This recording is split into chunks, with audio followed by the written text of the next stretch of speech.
sommes de retour sur le plateau de la Grande Team. Merci d'être avec nous et merci d'être aussi nombreux à nous suivre du lundi au vendredi de 20h30 à 22h. Nous sommes en direct et vous savez que la 3, eh bien, c'est la chaîne qui est au cœur des grands événements sportifs et la 3, c'est surtout la maison des grands champions et des grandes championnes. Je vais y arriver, ouais, ce soir, c'est pas évident. On vous l'annonce depuis hier, oui, les champions et championnes de Côte d'Ivoire de basketball sont sur notre plateau.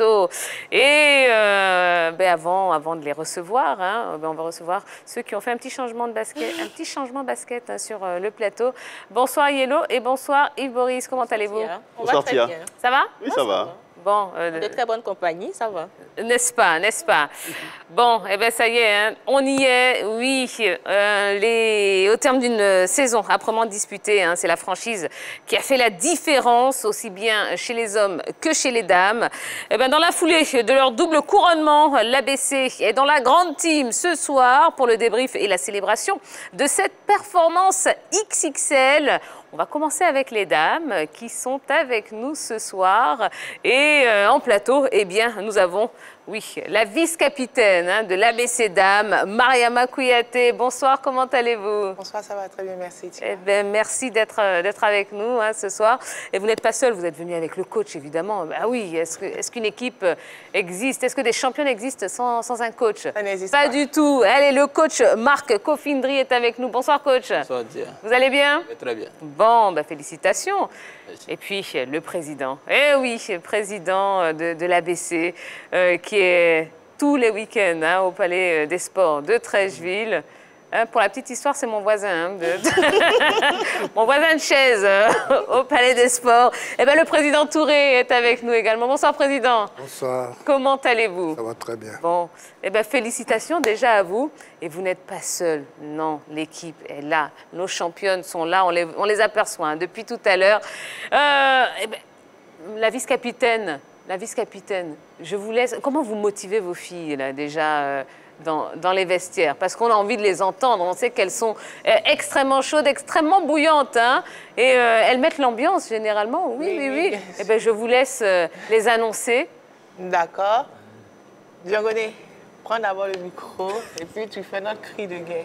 Ensemble, les filles. 1, 2, 3! ABC! Voilà!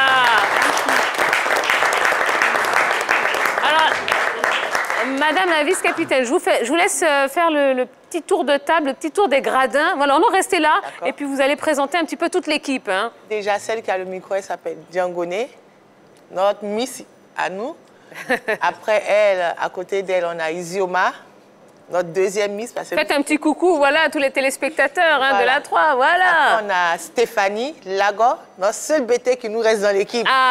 Elle donne les rendez-vous après le lycée.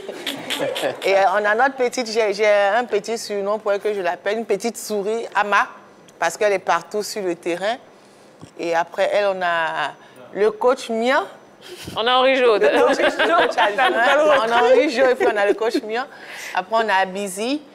On a Emmanuela, on a Diaby Massandje, on a Safietou Kolga. On a les deux grandes copines qui ne se séparent jamais. Elles sont tout le temps ensemble, Mariam et Bamba. Elles sont tout le temps ensemble. Si vous les cherchez, vous cherchez une, il y a l'autre qui est à côté. Et maintenant, on a notre grand SG, le grand Nana. Ah bon? Voilà, c'est lui qui surveille tout le monde. Super, bravo. Félicitations encore.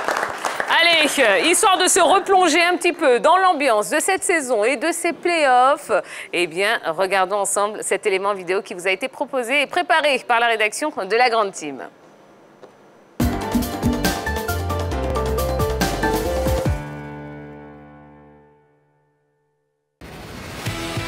Une finale perdue la saison dernière au profit de NCA. Une deuxième place derrière la SOA au terme de la saison régulière 2021-2022 perlée de défaites face aux forces montantes du basket féminin ivoirien et l'ABC semblait loin du rebond N1. Un sentiment balayé au terme des finales. Car si la SOA très attendue au sommet est passée à côté de l'histoire, l'ABC l'a écrite encore une fois en rouge et blanc. Au match aller, les filles nouvellement aux mains de Marc Kofi ont déjoué tous les pronostics avec une victoire 48-57 avant de confirmer l'inexorable ascension vers un 14e titre samedi au terme d'une très disputée finale, retour ponctué par un résultat en faveur des Fighters 46-41.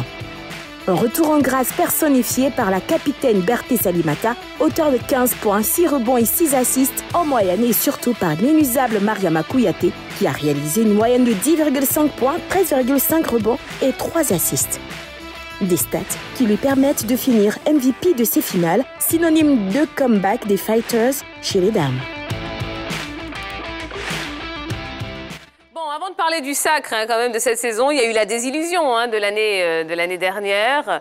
Avec un peu de recul, coach, comment vous expliquez un petit peu ce qui s'est passé l'année dernière? Bon, d'abord, il faut signaler que l'année dernière, je n'étais pas aux commandes. D'accord. Je suis à ma première saison, donc je n'étais pas aux commandes. Peut-être la vice-capitaine, voilà, alors. Pour mieux expliquer. Nous avons perdu... je ne peux pas dire parce qu'on a sous-estimé l'équipe adverse, mais simplement qu'elles étaient un peu plus fortes que nous, voilà, et peut-être plus concentrées que nous. Parce que comme on a l'habitude de gagner, comme on le dit souvent, on a sous-estimé juste un peu l'équipe adverse. Alors justement, à la suite de cette défaite, vous arrivez, vous prenez les rênes de cette équipe de l'ABC Dames. Qu'est-ce qui a milité en votre faveur, à votre avis? Et puis après, on demandera également au président. Bon, en fait, nous, dès notre arrivée, l'objectif avec le président, c'était de reconstruire l'équipe.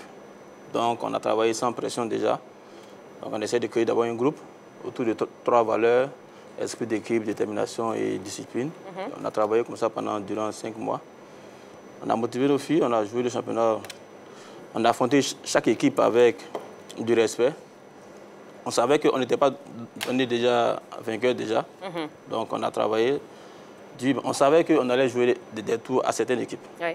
Voilà. Et voilà pourquoi en finale, nous avons passé la SOA 2-0. Parce que déjà, ils nous sous-estimaient. Ah, on reviendra sur la finale. Oui, attendez, n'allons pas trop vite. Président, pourquoi est-ce que votre choix s'est porté sur le coach? Bon, disons qu'après la défaite de l'année dernière, quand même, il fallait reconstruire l'équipe. Comme il l'a dit, je l'ai appelé pour reconstruire l'équipe. C'est-à-dire, l'objectif pour moi, c'était la reconstruction.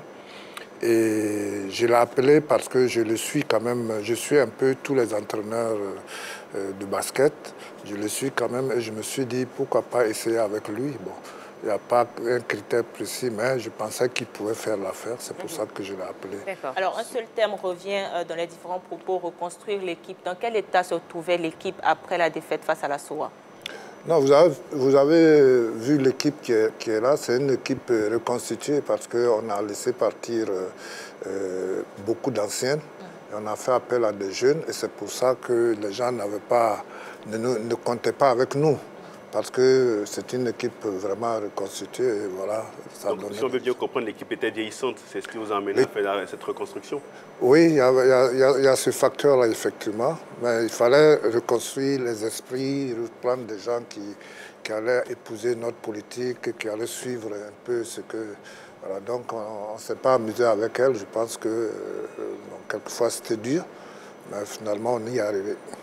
D'accord. Alors, on imagine que lorsque la saison commence, l'objectif, c'est quand même de terminer championne. Pourtant, vous terminez deuxième de la saison régulière derrière la SOA. Est-ce qu'à un moment, ça a peut-être changé un petit peu les objectifs? Est-ce que vous avez revu un petit peu à la baisse vos objectifs? L'objectif au départ, c'était de figurer parmi les 4, les phases finales. Voilà, c'était l'objectif qui était là, l'objectif principal. Pas de première place? Non, non. Ce n'était pas la première place, ce n'était pas le titre de champion. Et figurer parmi les 4, oui. Tout en reconstruisant. Voilà. Notre objectif en particulier, c'était être meilleure défense. C'est ce que j'ai dit aux filles. Même si on finit 2e ou 3e, il faut qu'on soit la meilleure défense. Et on a fini meilleure défense. Voilà. Alors, à quel niveau s'est fait la différence? Puisqu'on a quand même senti une équipe de la SOA peut-être un peu plus affûtée que vous, que ce soit sur la saison régulière ou même sur certains matchs des playoffs. La différence s'est faite où lors de cette finale? La différence, à mon avis, c'est juste parce que nous, on a l'esprit d'être des champions. Voilà. C'est la différence parce que je pense... la volonté? Oui, la volonté, l'envie de gagner. Voilà, le courage, la combativité. Et comme je le dis, la SOA, je pense que c'est la première fois qu'elle joue une finale. Donc, ce n'était pas facile. Il y avait, comment on peut le dire, le stress de cela. Voilà. Alors que nous, c'est vrai qu'on dit c'est une équipe, on reconstruit, mais il y a d'autres filles, c'est-à-dire Salimata Berté, qui est la capitaine, qui n'est pas là présent. Oui. Moi, on a l'habitude de jouer des finales, donc on savait comment parler avec nos filles, et c'est ce qui a payé pour nous. Voilà. D'accord. Alors, au match aller, coach, vous gagnez le premier carton, mais les 2 autres cartons, vous les perdez. On va partir au 4e carton. Qu'est-ce qu'on dit aux filles pour se remobiliser, pour avoir un tel score au 4e carton, vous faites 7-17? En fait, avant de commencer le match, déjà, on avait déjà donné des objectifs pour le match. D'abord, c'était en défense, stopper les filles, essayer de les maintenir à moins de 10 points par fille. Il y a des filles qui tournaient à pratiquement 20 points par match. L'assaut a 2 ou 3 filles qui tournent à 20 points par match. Donc, c'était de les maintenir en dessous de 10 points. Chose faite, à part Alima qui nous a marqué au moins 19 points ce match, je pense bien. Donc, il fallait remotiver les filles encore. Leur dire, faites attention. On était déjà autour de 37 pertes de balles. Il fallait vraiment faire attention sur nos pertes de balles, sur notre défense, et vraiment assurer tous nos paniers sous l'assaut. Dans la raquette? Voilà, dans la raquette, voilà. Et ce jour-là, on a eu vraiment une bonne adresse à 3 points. On a tourné autour de 9 tirs à 3 points réussis. Ce sont nos standards régulièrement, 9 tirs à 3 points, 10 tirs à 3 points. Donc on était vraiment dans notre élément, ce jour-là. Henri Jo, vous êtes à côté de l'équipe, hein, ouais, des championnes, et j'imagine que vous avez beaucoup de questions à leur poser. Oui, d'abord, la première question, c'est au coach. Il a évoqué, d'abord le président a évoqué le rajeunissement de l'équipe, mais est-ce que sur ce match, ce n'est pas l'expérience de l'ABC qui a fait la différence? Parce qu'à un moment, on a vu cette expérience-là avec Mariama et Berté Salimata. Je pense que, vous êtes d'avis que l'expérience, à un moment, a pesé dans la balance dans ces 2 matchs face à la SOA? Oui, effectivement, l'expérience a fait la différence. Parce que lors de ces finales-là, j'ai confié ce match-là aux 2 anciennes de l'équipe, qui sont des internationales, Kouyaté et Berté, qui ont assuré, qui ont monté la voie aux jeunes, avec leur défense, avec leur adresse au tir, ce qui a motivé les jeunes à se donner à 100% en défense et en attaque. D'accord. Oui, deuxième question, allez-y. Et la deuxième question, c'est pour une des joueuses, Kolga. J'ai vu que sur ce match, quand même, elle a apporté énormément. Déjà, c'est elle qui organisait le jeu. Est-ce qu'elle avait un rôle particulier? Est-ce qu'on vous a confié un rôle particulier dans ce match-là face à la SOA? L'autre micro.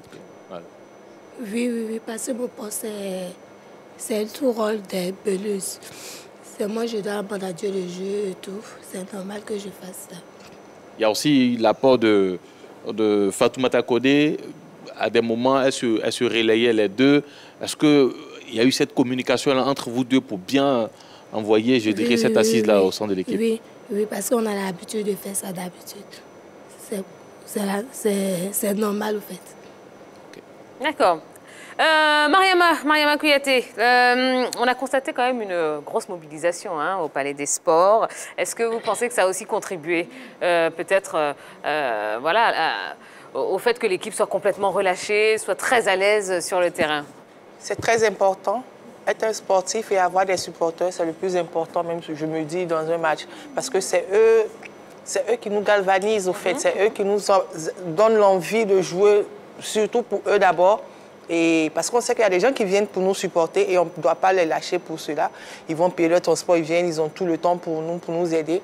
Donc c'est eux les plus importants. Maintenant, après nous, on vient. On prenait les supporters de la SOA. On les sait très présents dans les tribunes, dans les gradins surtout. Comment est-ce que vous arrivez à gérer ce stress-là qu'ils essaient de provoquer chez l'adversaire? Personnellement, moi, je suis déjà habituée parce que moi, j'ai l'habitude de sortir par rapport à l'équipe nationale. Donc, je suis déjà habituée à cela. Et je parle avec mes coéquipières. Le coach nous dit toujours, quand on vient, on se dit déjà qu'on joue contre l'adversaire, contre le public qui vient aussi supporter l'adversaire. Et donc, on fait fi-bas de tout ça et on se met dans notre petit cocon entre nous et on oublie tout ce qui se passe à l'extérieur. On se concentre juste sur ce qu'on doit faire sur le terrain, simplement. Coach, comment vous avez trouvé le niveau du championnat cette année? Le niveau était intéressant dans le sens où chaque équipe a eu une victoire sur... C'est-à-dire qu'on a battu la SOA, SOA nous a battu, on a battu FBA, tout le monde a eu au moins une victoire sur toutes les équipes. Donc on avait quand même un niveau un peu relevé quand même cette année, avec des filles qui sont venues de l'étranger pour relever le niveau de certaines équipes. Donc on a eu quand même un bon championnat. D'accord. Par rapport à la SOA, coach, quelle stratégie avez-vous mise en place pour pouvoir, je vais dire, brocader Halima Doumbia? En fait, nous, on avait l'habitude de jouer, par exemple, la défense individuelle. Pour la finale, nous sommes passés en zone. Et la zone les a beaucoup fatiguées. Elles n'ont pas pu dérouler les jeux. Ce sont des filles qui sont fortes en 1 contre 1. Donc nous sommes passés en zone pour réduire les espaces. Et ce qui a très bien marché. Voilà. D'accord. Bon, la suite pour l'ABC section féminine concernant l'Afrique, c'est quoi? Bon, ça, on laisse la parole au président. Oui. Bon, la suite, c'est bien sûr éventuellement le championnat de club. Bon, c'est FIBA qui organise. Je crois que quelquefois, il y a des difficultés. L'année dernière, je crois qu'il n'y en a même pas eu. Donc, peut-être que cette année, s'il y en a, dans tous les cas, nous allons participer. Et puis, bon, nous envisageons quand même, peut-être pour permettre aux filles de sortir un peu, de participer à certains tournois. Donc, on est en contact, on essaie de voir ce qu'on va faire. Vous envisagez, c'est pas encore... voilà, c'est pas encore calé réglé, parce que bon, on vient que d'être championne, donc c'est maintenant vous avez l'habitude. C'est maintenant qu'il faut voir où aller et comment aller, voilà. On travaille là-dessus. Bon, eh bien super, oui. Justement, Président, là, vous êtes champion. Est-ce qu'il y aura, j'ai envie de dire, un renforcement de l'équipe pour la saison prochaine et puis pour les joutes, j'ai envie de dire, continentales? Il y aura toujours renforcement de l'équipe, c'est sûr, parce que si on veut garder notre couronne longtemps comme on l'a fait par le passé, il faut voir qu'est-ce qui a marché, qu'est-ce qui n'a pas marché. On a identifié aussi d'autres athlètes. On verra avec le coach qui va s'exprimer et puis on verra ce qu'il faut faire. Mais ce qui est sûr, il y aura certainement un renforcement. Allez, on va terminer cette séquence avec le palmarès de nos championnes de Côte d'Ivoire. Alors, elles ont régné d'une main de maître sur le championnat national. Voici le palmarès de nos belles dames. 2005, elles sont championnes. 2006, 2007, 2008, 2009, 2011, 2013, 2014, 2015, 2017, 2019 et enfin 2022. J'ai envie J'en perds mon latin. J'ai envie de demander, mais qui vous arrêtera finalement? Qui est capable de vous arrêter? Personne. Personne? Ah ben voilà, c'est bien dit, Président. C'est bien dit. Eh bien écoutez, on a été super contents de vous avoir, mesdames, sur le plateau de la Grande Team. Bon, vous êtes aussi habitués à notre plateau, donc vous savez que vous revenez quand vous voulez.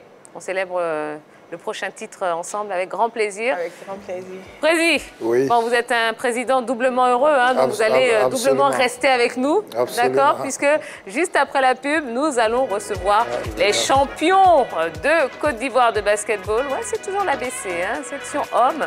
Il sera avec nous juste après la pub, alors ne bougez pas.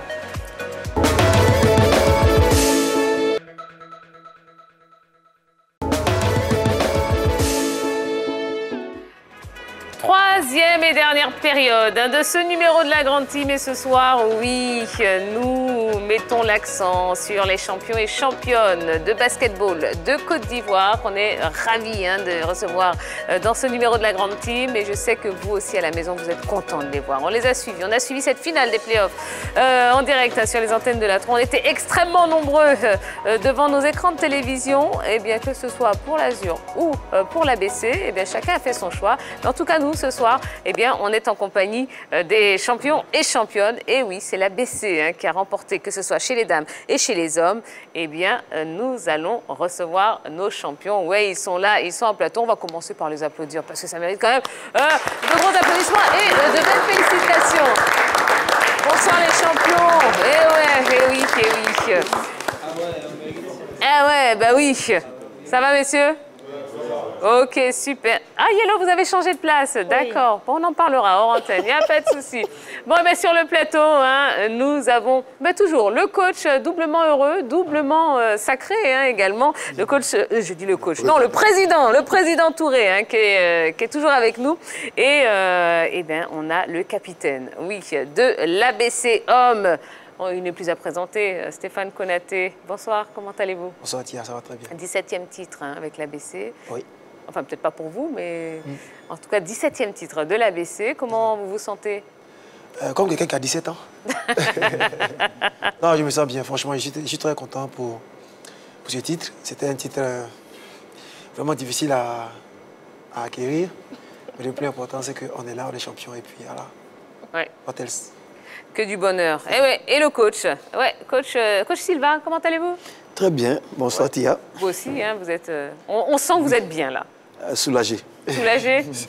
Comment était la saison? Difficile ou pas? Difficile, il y a beaucoup de pression.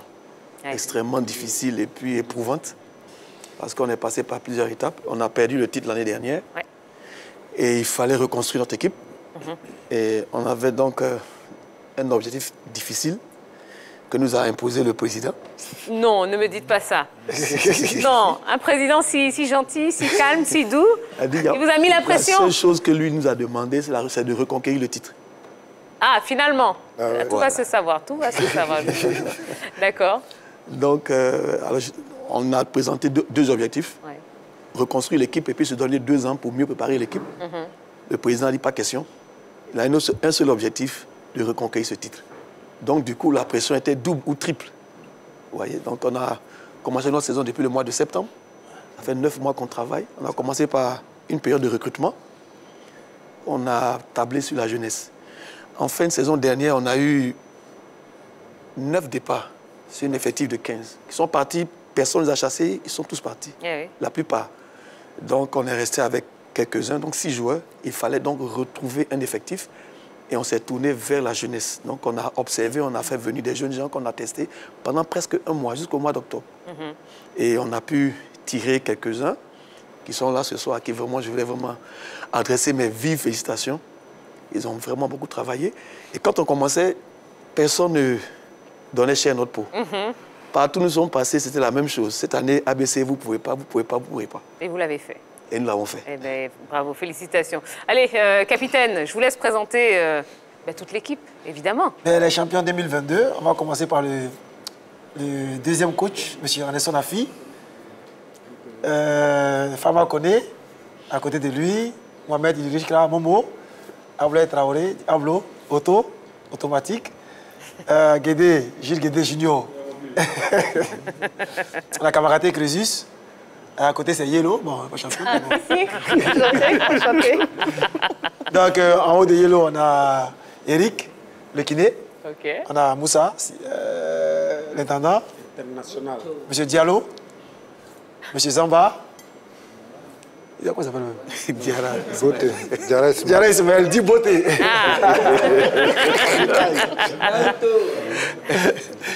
Et on a... Dosso. Non, Dosso. Parce qu'on dit des prénoms, après, finalement, les vrais noms, on ne sait pas ce qu'on dit. Non, M. Dosso, oui. M. Koné, à côté de lui, le cousin de Tupac. D'accord. Et puis, le jeune Elias et le secrétaire général, M. Aboukader. Eh bien, super, bravo, on peut encore vous applaudir. Allez, histoire de se replonger dans cette belle saison et cette finale des playoffs, regardez cet élément vidéo. Même avec un Stéphane Konaté sur une jambe, l'ABC garde des ressources pour entretenir sa légende.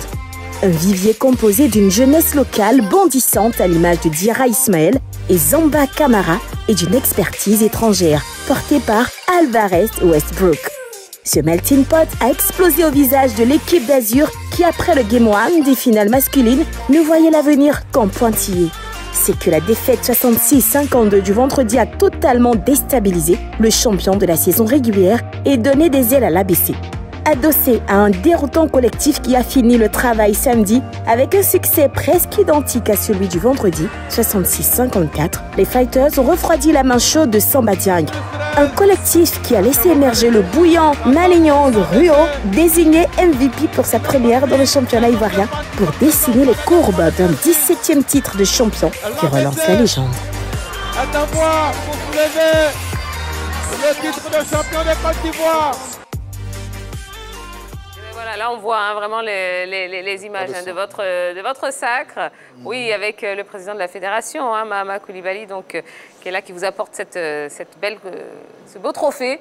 Voilà, on se sent comment à ce moment, capitaine?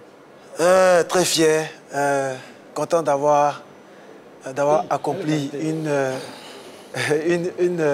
vraiment tâche très dure. Ouais. Comme le coach disait tantôt, c'était pas évident. Ouais. Mais est-ce que c'était pas... Alors attendez, voilà, parce que là on va rentrer dedans. Hein. Ouais. Est-ce que c'était pas une stratégie quand même? De faire quoi? On s'est posé la question. Hein. Bon, la saison régulière, oui, c'est vrai qu'on s'est posé beaucoup de questions. On s'est dit, est-ce que l'ABC cette année hein, va pouvoir le faire? Est-ce que c'était pas une stratégie de votre part, coach? Non. Pas une stratégie. Faire semblant de présenter quelques lacunes et puis finalement, bim. En fait, tel que la saison s'est présentée, l'équipe a évolué.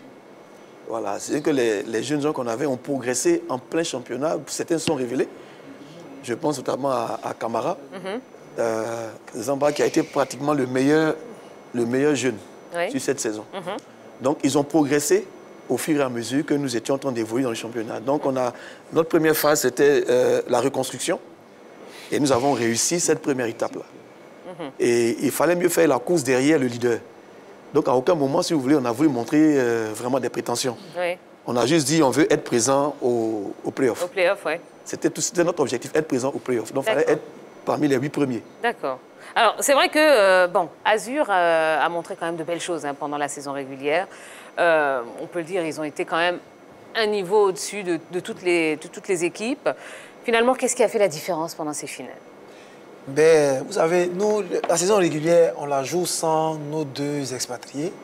Et on la joue à moitié, on va dire, avec nos meneurs qui étaient blessés. Donc, j'ai dû remplacer les meneurs, j'ai dû jouer meneur pendant 1 mois et demi. Et pendant cette période-là, on a Azur qui nous bat en aller-retour. Et oui. Et le facteur X, en finale, c'est que maintenant, on avait plus le problème de meneur. On avait un meneur local, puis un meneur expatrié. Oui. Du coup, moi, je reprenais ma place d'ailier à part entière. Et ça fait la différence. On a eu aussi un renfort de taille au niveau de la raquette. Donc, on a eu un big man, un vrai big man. Donc, ça fait la différence. Et ça fait la différence. D'accord. Alors, coach, l'équipe d'Azur a été... j'ai envie de dire, très régulière cette saison. Elle a eu de très, très bons résultats. Son entraîneur, on a eu quand même à le joindre. Il nous a laissé entendre que c'était une équipe très défensive. Donc, on a envie de dire que c'était la meilleure défense lors de la saison régulière. Quelles ont été les failles que vous avez décelées dans cette équipe-là pour gagner les deux games lors de cette finale? Bon, disons que c'est vrai, c'est une très belle équipe. Eux aussi, ils ont su se reconstruire en temps. Ils ont eu un bon recrutement. Mais lorsqu'on les a joués, au fait, on était au coude à coude tout dans le championnat. Mais quand on les a joués, on finit les 2 matchs qu'on joue contre eux à 1 minute, 2 minutes, la fin, on a égalité. On a fait tout le match en tête. C'est à la dernière minute qu'ils nous battent. C'est au match retour. C'est ça. Mais ces 2 matchs qu'on joue contre eux, on n'a pas de meneur. Et ça, je pense que dans l'euphorie, ils n'ont pas fait cette analyse. Pour reconnaître humblement que s'ils sont passés devant, c'est parce qu'on n'a pas de meneur. Donc, nous, on savait bien qu'arrivé au mercato, on aurait eu ce renfort, on allait récupérer notre meneur qui était blessé. Et donc, là, ça devient une autre équipe. Voilà, et on a pris maintenant tous les matchs des playoffs, c'est 6 matchs. Quart de finale, demi-finale, finale, c'est 6 matchs. On a 6 finales à jouer. Ce n'est pas un match à jouer aller-retour. On n'a jamais abordé nos matchs dans ce schéma, dans cet esprit de aller-retour. On a joué un match. Tous nos matchs étaient des finales. C'est pourquoi ça a donné ce que ça a donné. Oui, Henri Jo. Alors, coach, vous avez évoqué le problème de meneur. On l'a vu lors de cette finale, Alvarez-Westbrook. Quel a été réellement son apport dans cette équipe? Ok, il a amené de la stabilité. Il a amené de la créativité. Il a amené également une certaine cohérence dans notre manière de jouer et on pouvait jouer maintenant nos schémas de bout en bout. Et aussi, il était vraiment percutant. Nous, on l'a aussi découvert, hein. C'est-à-dire qu'il n'a pas il a joué combien de matchs avec nous? Peut-être 6 ou 7 matchs. Donc on l'a découvert au fur et à mesure. Et ses talents se sont révélés, donc on l'a vu aussi à l'entraînement. Et il n'est pas venu trouver aussi une équipe déconstruite. Au contraire, il a trouvé une équipe qui était déjà en place. Donc il a un bon état d'esprit. Il s'est fondu dans le groupe, il s'est très vite adapté. Donc ça fait aussi la différence. D'accord. Alors moi, je voudrais bien entendre un des champions hein, quand même. Alors je ne vois pas qui a le micro, hein, mais c'est pas grave, je vais poser ma question. Et puis voilà, j'espère que quelqu'un pourra y répondre. Est-ce que cette finale hein, face à l'équipe d'Azur a été préparée d'une façon particulière? Allez-y, présentez-vous, hein, représentez-vous voilà, pour les téléspectateurs. Bonsoir, moi c'est Abdoulaye Traoré. Ouais. Je suis le deuxième capitaine. Cette finale, on l'a préparée autant physiquement, spirituellement aussi et mentalement. J'ai appuyé sur mentalement parce qu'il y avait beaucoup de jeunes cette année. On n'était pas nombreux à avoir joué une finale. Donc les jeunes, il fallait beaucoup parler avec eux. Je dis, on gagne Nazur aussi facilement parce que mentalement, nous étions 2 fois plus forts qu'eux. Oui. Nous étions déjà prêts pour une finale parce qu'on nous sommes rentrés avec le capitaine dans la tête des jeunes pour les faire comprendre que c'est une finale, mais c'est un match normal comme tous les autres matchs. Voilà. Donc ça a fait la différence. Le mental, vous étiez plus préparé finalement mentalement que cette équipe d'Azur. Bon, je ne vais pas dire plus que l'équipe d'Azur, parce que non, c'est pas comment ils ont préparé. Comment ils se sont préparés mentalement. En tout cas, nous réellement, comme il a dit, nous dans notre équipe, il y a peut-être, je veux dire, peut-être 5 ou 6 personnes avec les coachs qui avaient joué des finales. 6, voilà, avec les coachs qui avaient joué des finales. Ouais. Le reste, ils n'ont jamais joué des finales. Et quand tu regardes aussi du côté d'Azur, ben tout ça, on l'a travaillé. Hein. Tu vois, le côté d'Azur, ils sont peut-être 2 ou 3 à avoir joué une finale aussi. Donc, les habitués des finales ont des stratégies. Ils savent comment aborder les finales. Mais par contre, quand tu n'as jamais joué des finales, tu ne sais pas comment aborder les finales. Chez les dames, elles parlaient d'un discours, hein, justement, qu'elles avaient su tenir, les habitués des finales.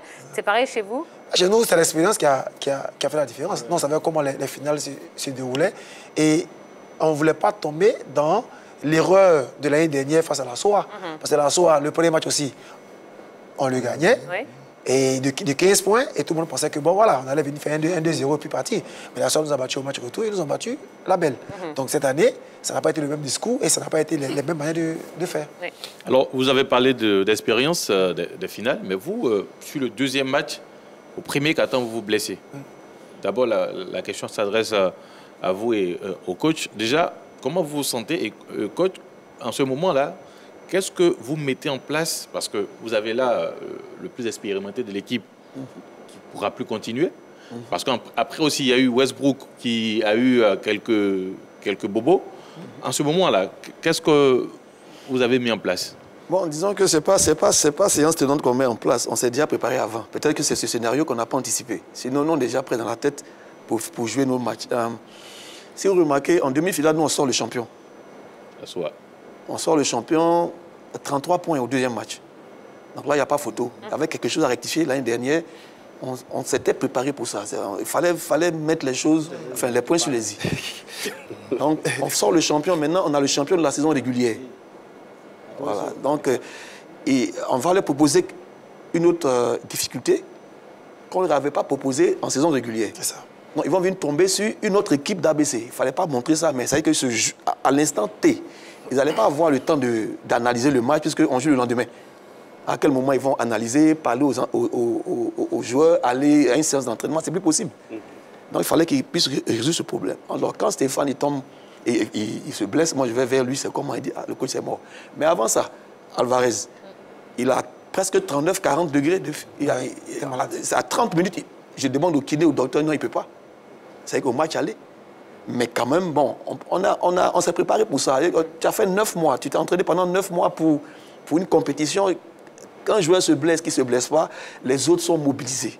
On a un groupe, on a 12. La différence entre nous et peut-être les autres, c'est la profondeur du banc. Toute l'année, tout ce que j'ai cherché, toute l'année, on a cherché à avoir notre banc. C'est-à-dire, on a nos titulaires, on sait ce qu'ils peuvent apporter, mais ce sur quoi nous avons travaillé, c'est avoir un banc. Préparer ces jeunes gens-là à monter sur le terrain. Si vous voyez, chaque fois qu'on fait la différence, ce n'est pas les 5 majeurs. 5 majeurs, on a préparé un jeu égal avec Azur. Mais une fois que moi, je fais la première rotation avec le conseil, avec mes coachs, coach Argent, coach Andy et Paulin, à chaque fois, il me souffle, le temps est arrivé. Quand on fait notre rotation, on monte un cran au-dessus, alors qu'en saison régulière, c'est ce qu'on réglait avec les joueurs.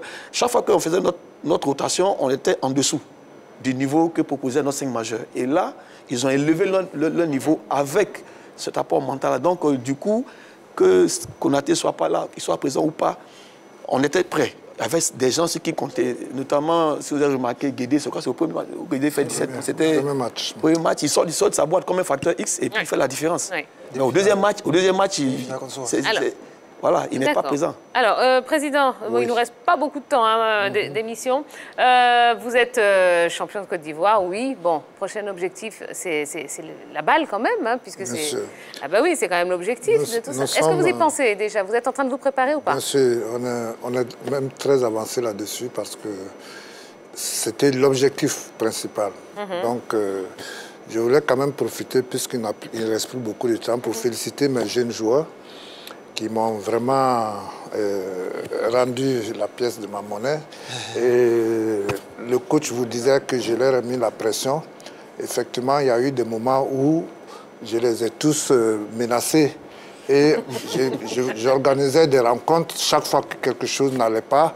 Et ils ont appelé ça le fauteuil blanc. Donc, dans mon dos, on dit... 23h. Voilà. Oui, parce que... Vous ne ressemblez pas du tout à ça, hein, Président. Non, mais ce qu'il fallait, c'est qu'il y avait un objectif.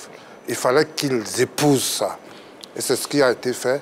Et donc, je les félicite et je les remercie. Même ceux qui ont grincé des dents. Donc, ceci étant, l'objectif numéro 1 étant atteint, c'est-à-dire d'être champion de Côte d'Ivoire, l'objectif majeur, c'est le bal. Donc, nous allons nous préparer pour le bal. On a déjà commencé, les contacts sont déjà en train d'être pris et puis on va s'en... Parce que ce n'est pas inimaginable que la Côte d'Ivoire ne soit pas au bal. Donc cette année, on fera tout ce qu'il faut pour que la Côte d'Ivoire soit représentée au bal. D'accord. Voilà. Eh ben, super. Allez, rapidement, Stéphane Konaté. Oui, en fait, je voulais revenir sur la question d'Henri Jo. Oui. Parce que, oui, mais 30 secondes. En fait... 10 même. 10 secondes. Parce que j'ai ma dernière question pour vous. Allez-y. OK. Parce que je me blesse effectivement, mais c'est ce qu'ils oublient, c'est que nous, c'est une équipe. Une équipe, là, c'est comme ça. Donc quand je me blesse, je suis le banc, mais je suis avec l'équipe. Et moi, j'avais confiance à ces jeunes-là. Parce qu'ils ont prouvé, disons, toute la saison qu'il valait quelque chose. Voilà, donc il n'y a pas de Stéphane qu'on a été dépendance à l'ABC, il y a une équipe à l'ABC. C'est ce qu'ils ont prouvé.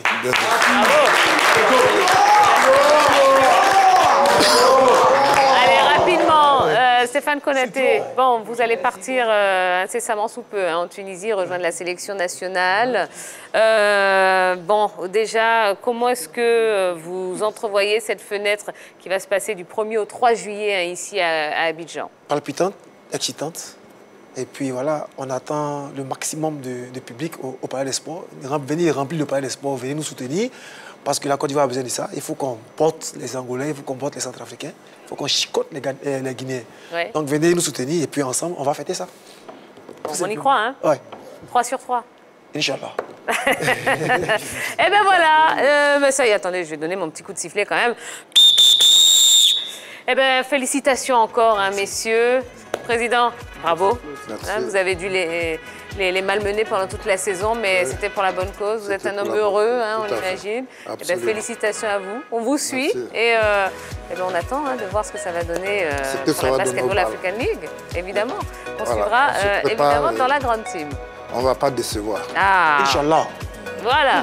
Ben, bravo, hein, champion. Et championne Nello. Merci, Stéphane.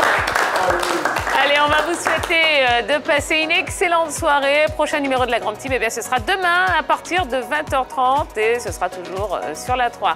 Allez, bonne soirée à tous. Bye bye. Merci.